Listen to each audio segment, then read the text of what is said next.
பொல்லாத சோம்பல் உள்ள ஊழியக்காரன். பொல்லாத சோம்பல்.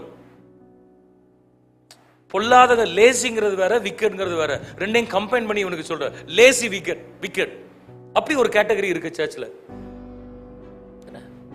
இவன் சோம்பேறியாவும் இருப்பான், பொல்லாதவனாவும் இருப்பான். இவனுக்குள்ள பெரிய ப்ராப்ளம் என்ன? 2 ப்ராப்ளம் தான். ஆண்டவர் சொன்ன அதே 2 வார்த்தை தான் நான் சொல்றேன். நீர் விதைக்காத இடத்தில் அறுக்கிறவரும் தெளிக்காத இடத்தில் சேர்க்கிறவருமான கடினமுள்ள எஜமான். இவன் ஏன் நெகட்டிவா பார்த்தான்? அவங்க 2 பேரும் பாசிட்டிவா பார்த்தாங்க.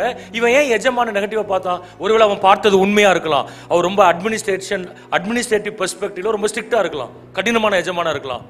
ஆனா எனக்கு ஒண்ணு கொடுத்திருக்கிறாரு அவரு, தாராள மனசோட ஒண்ணு கொடுத்திருக்கிறாரு, அவருக்கு அதை பயன்படுத்தணும்னு நினைக்காம அவரை நெகட்டிவா பார்க்கறான். அறிவு அவனுக்கு இருக்கு, he got a knowledge, but he was lazy. சோம்பேறியா இருந்தான். நீங்க கொலை பண்ணிருக்க மாட்டீங்க, விபச்சாரம் பாவம் பண்ணிருக்க மாட்டீங்க, திருடி இருக்க மாட்டீங்க, பொய் சாட்சி சொல்லியிருக்க மாட்டீங்க. ஆனா உங்களுடைய சோம்பேறித்தனம் பரலோகத்துக்கு போகாம தடுக்கும். Lazy Christians will never inherit the kingdom of God. சோம்பேறி கிறிஸ்தவன் ஒரு நாளும் பரலோகத்துக்கு போக மாட்டான்.